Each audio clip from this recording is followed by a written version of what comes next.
19 yeah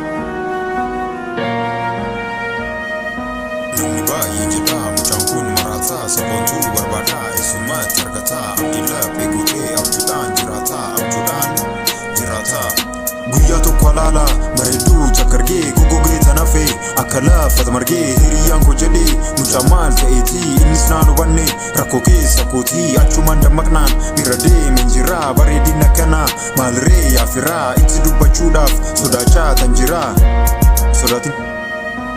Dirrihin sodaatu mudhii jabeeffadhee maqaan kee eenyuun ni jedhee tan gaafadhee sabontuu naan jettee baay'ee gammadeera anaanis ni bontii saba keessan jira saba eegallee tan keessa koonni seentee adda batteen teenyee mana ijaarratte kalee koo laphee koo hundumaa fudhatte ni ol keesse laata yookaan gurguratte tolee yeroo biraa wala garra jette yeroo biraa saanii eessattan argaadha isheen kiyya taanaan gammachuun jiraadha jedhee yaade taani lakkoobsa gaafaanaan isheenis hin dhiinne natti muu jalqabnaan nama guddaa tokko alaala argite natti himte fiinde baay'ee darifaate rakkoon jira jennaan abbaa kiyya jaate daftee tofigdeetu gara gadi goorte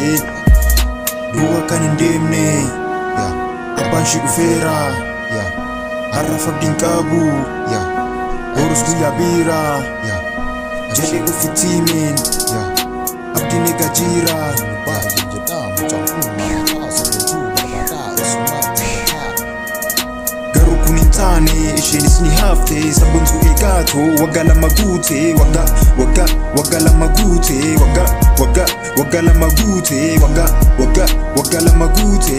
baay'ee jedhaa mucaan kun marataa sabontuu barbaadaa eessummaa argataa abdiilaa beekutee abjuudhaan jiraataa